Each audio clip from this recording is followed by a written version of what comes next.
Eu quero voltar nossa atenção para examinarmos o que nós queremos dizer com as palavras livre-arbítrio. O que significa ter livre-arbítrio? O que significa ser um agente moral livre, uma criatura volitiva sob a soberania de Deus?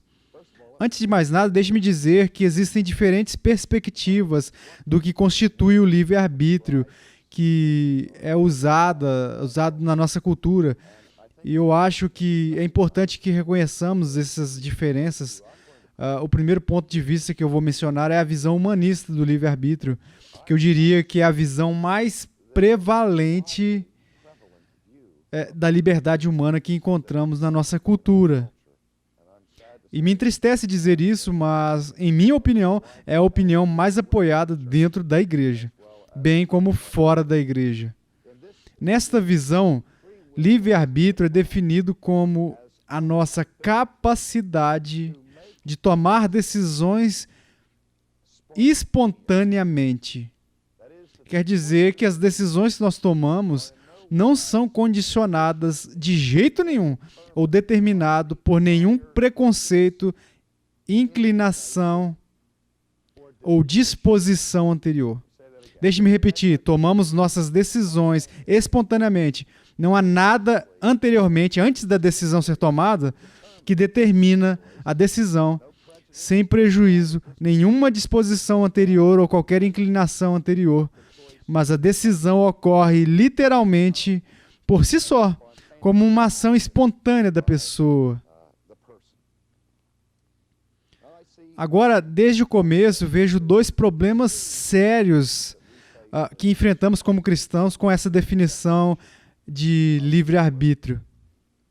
O primeiro é um problema teológico ou moral. O segundo é um problema racional.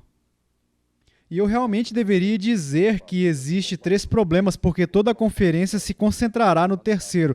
Mas para começarmos, imediatamente vemos 2 problemas. O primeiro é, como já disse, um problema teológico-moral. Se nossas decisões são tomadas espontaneamente, sem qualquer inclinação anterior ou qualquer disposição anterior, de certo modo o que estamos dizendo é que não há razão para tomar a decisão.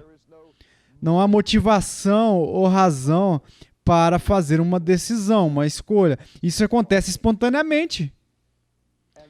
E se é assim que nossas decisões funcionam, enfrentamos imediatamente esse problema. Como tal ação poderia ter algum significado moral para nós? Em absoluto? Porque uma das coisas, por exemplo, que a Bíblia se preocupa nas decisões que tomamos é que não é apenas a respeito do que escolhemos, mas qual era a nossa intenção em tomar essa decisão.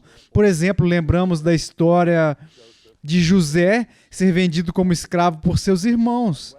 E quando ele tem aquela reunião com seus irmãos, muitos anos depois eles se arrependem. O que José diz a seus irmãos sobre esse pecado que eles tinham cometido? Quando ele os aceita e os perdoa, ele diz: a intenção de vocês era fazer o mal, mas Deus converteu isso para o bem. Então Deus tomou uma decisão a respeito do assunto. Deus escolheu, para dizer o mínimo, permitir que isso acontecesse e caísse sobre José. Os seus irmãos tomaram uma decisão sobre o que fazer com José. A inclinação deles em tomar essa decisão foi perversa. Deus também tomou uma decisão permitindo que isso acontecesse, mas a razão de Deus, a intenção de Deus nesta atividade, ela era completamente reta e santa. Então Deus, ao considerar uma boa ação, por exemplo, não apenas examina o fato externo em si, a ação, mas também considera o quê? A motivação interna, a intenção por detrás da ação. Mas se não houver motivações internas, se não houver intenção verdadeira, por usar o termo filosófico, então como poderia a ação ter algum significado moral? Isso simplesmente acontece. Mas mesmo além desse problema, imediatamente nós enfrentamos a questão de saber se tal decisão poderia realmente ser tomada. Não simplesmente se seria moral ou se fosse feito, mas poderia uma criatura sem qualquer disposição ou inclinação anterior ter preferência ou razão para tomar uma decisão? Vejamos isso por intermédio de alguns exemplos. Se não tenho inclinação ou disposição anterior, o que é atraente nessa ideia é que isso significaria que minha vontade é neutra. Não se inclina para a esquerda e nem para a direita. Não está inclinada à justiça e nem para o mal. É simplesmente neutro. Não há preferência ou inclinação prévia em relação a ela. Eu penso na história de Alice no País das Maravilhas, quando ela, em sua jornada, chega a uma bifurcação na estrada e ela não conseguia decidir se seguiria o caminho esquerdo ou pelo direito. E ela olha para cima e há o gato de Cheshire na árvore sorrindo para ela. E ela pergunta ao gato de Cheshire, para onde devo ir? E o gato de Cheshire responde dizendo, isso depende. Onde você vai? E ela diz, eu não sei. Então o que ele diz? Então eu acho que isso não importa. Se você não tem intenção, plano ou desejo de chegar a algum lugar, que diferença existe entre pegar a estrada esquerda ou direita? Bem, nessa situação, olhamos para isso e pensamos, bem, Alice tem duas opções. Você pode ir pela esquerda, você pode ir pela direita. Quando você realmente tem 4 opções, você pode ir para a esquerda, você pode ir para a direita, ou você pode se virar e voltar de onde você veio. Ou você pode ficar lá e não fazer nada, o que também é uma opção. E ficar lá até perecer por sua inatividade. Portanto, assim, ela tem 4 opções. E a pergunta que nós vamos fazer é, por que ela tomaria alguma dessas 4 escolhas, decisões? Se você não estiver certo ou não tiver inclinação após a sua decisão, se a vontade dela fosse totalmente neutra, o que de fato aconteceria com ela? Se não houver motivo para preferir a esquerda ou a direita, ou ficar em vez de voltar, qual outra decisão você tomaria? Eu não tomaria uma decisão, eu ficaria paralisado. E assim, o problema que nós temos com a ideia humanista de liberdade é o velho problema do coelho, do chapéu. Sem chapéu, sem mágico. É algo que vem do nada, um efeito, sem uma causa. Uma escolha espontânea, em outras palavras, é uma impossibilidade racional. Teria que ser um efeito sem uma causa. Agora, de passagem, eu poderia acrescentar que, do ponto de vista bíblico, do ponto de vista cristão, o homem, em sua condição caída, ele não é visto como alguém que está em um estado de neutralidade em relação às coisas de Deus. Tem preconceito, tem um viés, tem uma inclinação, e sua inclinação é para o mal e para longe das coisas de Deus. Mas eu só quero dizer, de passagem, enquanto vemos diferentes visões cristãs sobre o livre-arbítrio. Pessoalmente, eu acredito que o melhor livro que foi escrito sobre esse assunto, simplesmente intitulado Liberdade da Vontade, pelo maior estudioso americano Jonathan Edwards. E a propósito, que essa designação como o maior estudioso da América não é minha, mas sai da Enciclopédia Britânica, que votou Jonathan Edwards como a maior mente acadêmica que os Estados Unidos já produziram. E o seu trabalho, Liberdade de Vontade, é o exame e a análise mais próximos dessa pergunta espinhosa que eu nunca li. Claro, o famoso trabalho de Martin Luther é muito importante e acho que os cristãos precisam ler. Mas vamos olhar por um momento a definição de Edwards do que é a liberdade da vontade. Edwards diz que liberdade ou livre-arbítrio é a mente que decide. The mind choosing.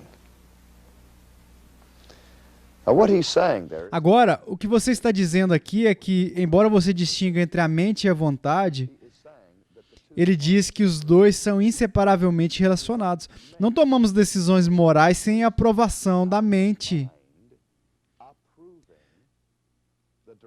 A direção da nossa decisão.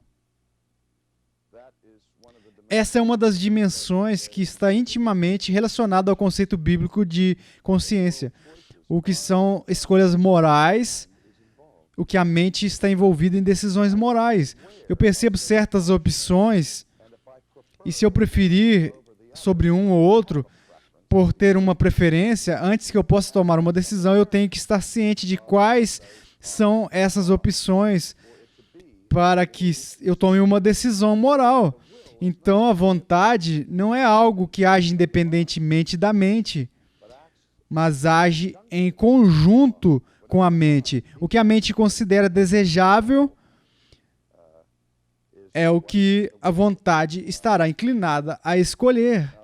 Agora, além das definições, Edwards nos fornece uma espécie de regra de ferro que eu chamo de lei do livre-arbítrio de Edwards. E eu acho que talvez seja a sua contribuição mais importante para a discussão sobre a liberdade humana. Edwards declara o seguinte, que os agentes morais livres sempre eles agem de acordo com a inclinação mais forte que eles têm no momento da escolha. Em outras palavras, sempre escolhemos de acordo as nossas inclinações. E sempre nós escolhemos de acordo com a nossa inclinação mais forte em um determinado momento. Deixa eu colocar em termos bem simples. Toda vez que você peca, indicando que a ação é que no momento do seu pecado, seu desejo de cometer pecado é maior naquele momento do que do seu desejo de obedecer a Cristo. Se o seu desejo de obedecer a Cristo fosse maior que o seu desejo de cometer pecado, o que você faria? Você não pecaria. Mas na hora da escolha, sempre seguimos nossa inclinação mais forte, a nossa disposição mais forte, ou os nossos desejos mais fortes. Agora, isso nos parece, no entanto, nesta questão de tomar decisões, que existem muitas vezes onde escolhemos as coisas sem um motivo aparente. Por exemplo, se eu te perguntasse por que você está sentado na cadeira, no que você está sentado agora? Você poderia analisar seus próprios processos de pensamento interno e respostas, e dar respostas às opções que estavam à sua disposição quando você entrou nessa sala, e dizer claramente a razão pela qual o que eu estou sentado aqui no final é porque eu sempre gosto de sentar na cadeira no final, ou porque eu queria sentar ao lado de Jim, ou eu queria estar na primeira fila, estar na frente da câmera de vídeo, ou essa foi a única cadeira que estava disponível e eu não queria ficar de pé, eu prefiro sentar do que ficar de pé, e assim meu desejo de me sentar era mais forte que o meu desejo de ficar em pé, e é por isso que eu me sentei. O que eu estou dizendo é que há uma razão pela qual eles estão sentados onde estão sentados.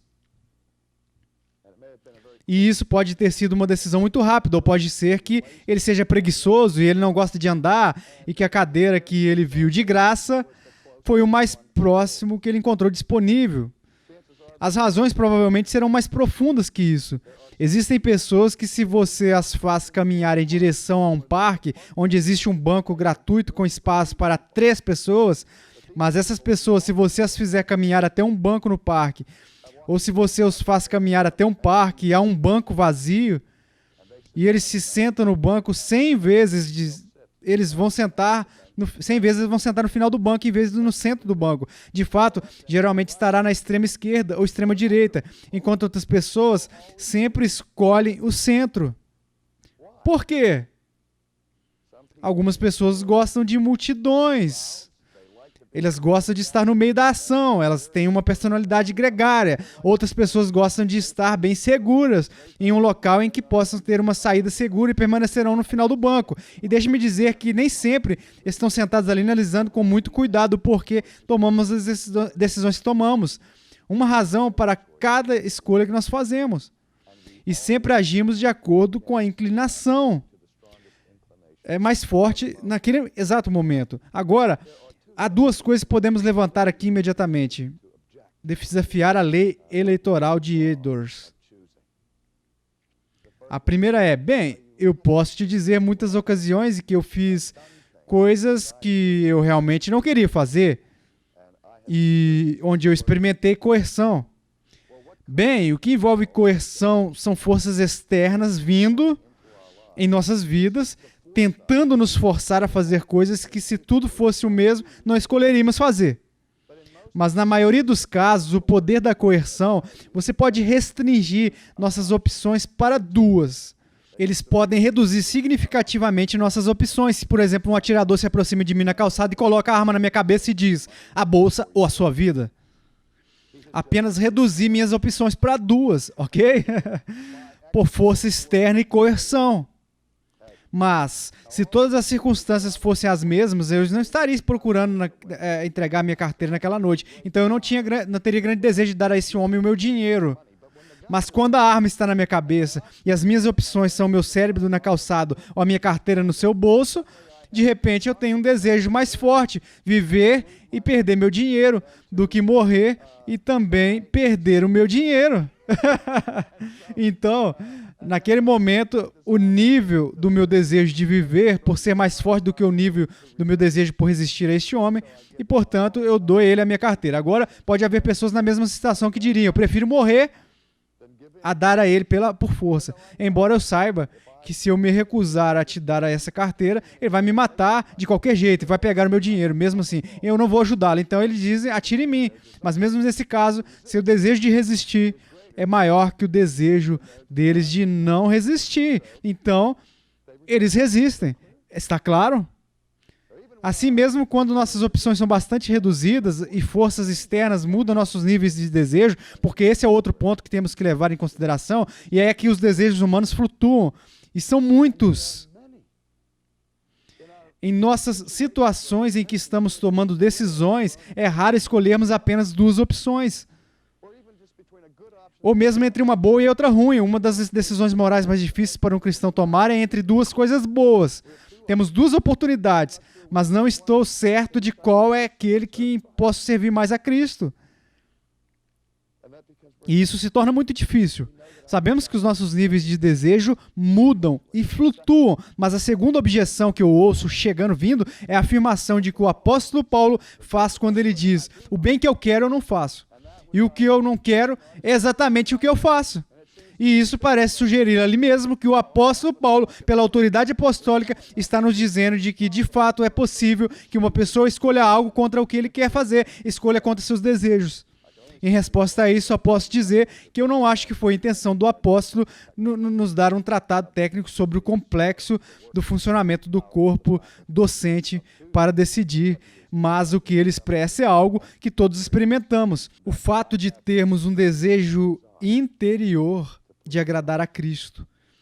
Mas esse desejo que está presente nem sempre vai vencer quando chegar o momento da verdade.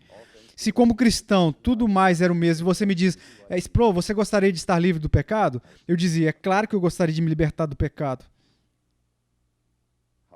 No entanto, por enquanto, a tentação de pecar me pressiona e o meu desejo por esse pecado intensifica. Então, me rendo a ele livremente. Porque quando eu ajo e ajo de acordo com os meus desejos, estou agindo e agindo livremente.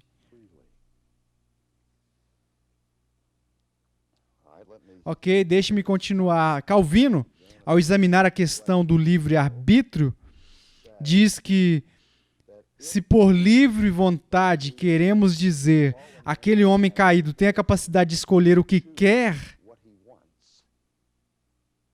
então é claro que o homem caído tem livre-arbítrio. Se por esse termo queremos dizer que o homem, em seu estado decaído, tem o poder moral e a capacidade de escolher a justiça, então, disse Calvino, o livre-arbítrio é um termo grande demais para ser aplicado ao homem caído. E eu concordo com esse sentimento. Agora vimos o ponto de vista de Edwards e o de Calvino. E agora vamos entrar no ponto de vista do Sproul, por vontade própria, apelando à ironia ou a um tipo de paradoxo. Eu gostaria de fazer esta afirmação, que na minha opinião, toda decisão que tomamos é livre. E toda decisão que nós tomamos é determinada. Toda decisão que tomamos é livre. E toda decisão que tomamos é determinada.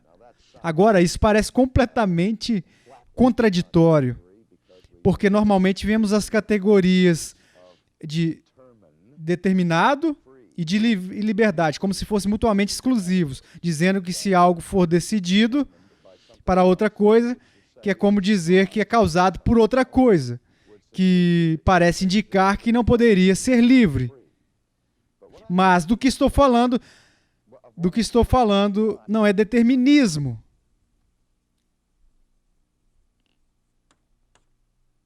Determinismo significa que as coisas acontecem para mim estritamente em virtude de forças externas. Mas além das forças externas, que são fatores determinantes do que acontece conosco, também existem forças internas que são fatores determinantes. O que nós temos falado a noite toda, junto com Edwards e Calvino, é que se minhas decisões fluem da minha disposição e dos meus desejos, e se minhas ações são um efeito que tem causas e razões que o motivam, então o meu desejo pessoal, em um sentido muito real, determina a minha decisão pessoal. Agora, se os meus desejos determinam a minha decisão, como eu posso ser livre? Lembre-se de que eu disse que em todas as decisões, nossa decisão é livre e determinada. Mas o que determina isso é eu mesmo. E é isso que nós chamamos, você pode concluir, autodeterminação.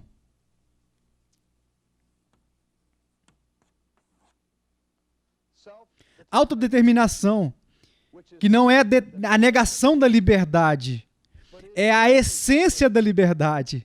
A capacidade do eu de determinar suas próprias decisões, como é o livre-arbítrio. O que é o livre-arbítrio? Agora, o ponto simples que eu estou tentando explicar é que não apenas podemos escolher de acordo com os nossos desejos, mas, na verdade, sempre nós escolhemos de acordo com os nossos desejos. E vou levá-lo até o grau superlativo e dizer que, de fato, devemos sempre escolher de acordo com a inclinação mais forte daquele momento. E essa é a essência do livre-arbítrio. Você pode escolher o que você quer. O que você quer. Agora, o problema com o pecador, obviamente, não que o pecador, em sua queda, perdeu o poder da escolha. Os pecadores ainda têm mentes, eles ainda podem pensar, pecadores ainda têm desejos e pecadores ainda têm vontades. E a vontade ainda é livre, no sentido que ele ainda é capaz de fazer o que o pecador quer que ele faça. Onde está o problema? O problema está na raiz dos desejos do coração do homem caído. Porque ele tem uma inclinação ao mal, um desejo pelo pecado.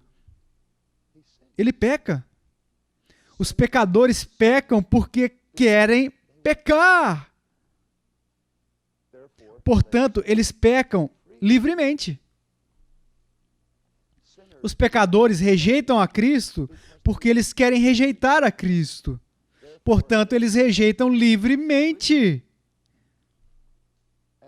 E antes que uma pessoa possa responder positivamente às coisas de Deus e que escolha a Cristo e escolha a vida, você deve ter um desejo de fazer isso. E agora a questão é, o homem caído retém algum desejo em seu coração por Deus e pelas coisas de Deus? Rapidamente, eu vou realmente apresentar o nosso próximo tópico, qual será a visão bíblica do caráter radical da natureza caída do homem em relação ao seu desejo pelas coisas de Deus. Mas antes de chegarmos a essa conferência, vamos segurar isso falando sobre outra distinção que Jonathan Edwards ficou famoso. Ele fez uma distinção entre capacidade moral e habilidade natural.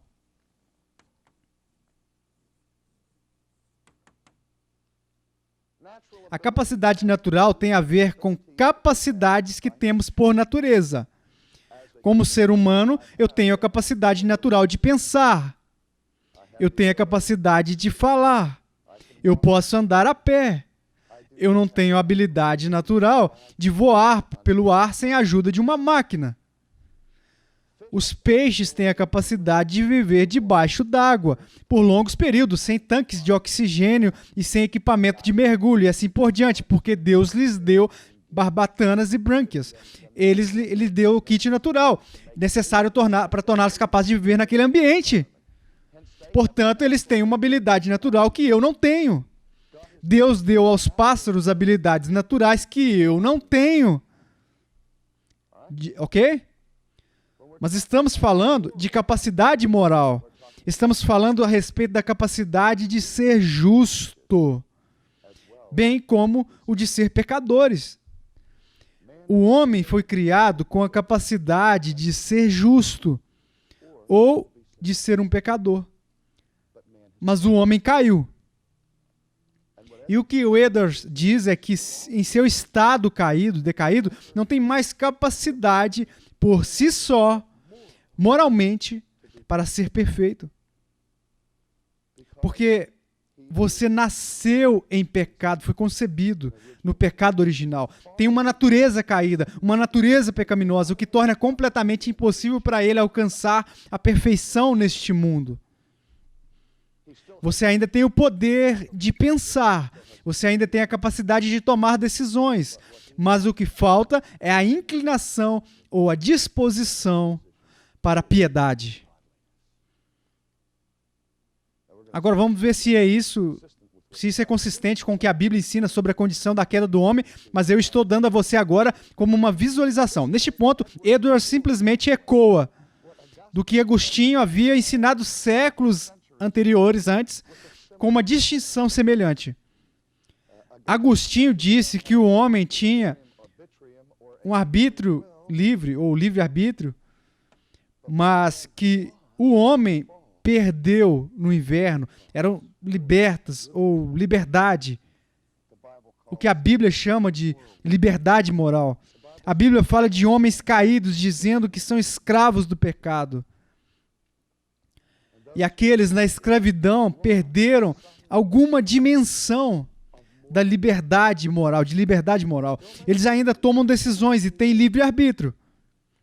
Mas essa vontade está agora inclinada para o mal e não inclinada à justiça. Não há ninguém que faça o bem. Não há um justo sequer. Não há ninguém buscando a Deus. Nenhum sequer. Nenhum. Isso indica que algo aconteceu dentro de nós. Jesus fala do fruto da árvore, vem da natureza da árvore, que as figueiras não produzem laranjas. Frutos corrompidos não são obtidos de árvores justas. Há algo errado dentro de nós, no lugar onde nossos desejos, nossas inclinações residem. E é isso que está sobre escravidão, mas mesmo nessa condição caída, não elimina o poder de escolha. Então, de fato, não há diferença entre o que Agostinho nomeia quando diz ainda nós temos livre-arbítrio, mas não liberdade, e a mesma distinção que Edwards faz entre habilidade moral e habilidade natural. Bem, eu tenho que parar porque o meu tempo acabou. E apenas dizer que em nossa próxima aula veremos isso de uma perspectiva bíblica para ver o que a Bíblia diz a respeito da capacidade moral do homem ou a falta dele a respeito das coisas de Deus.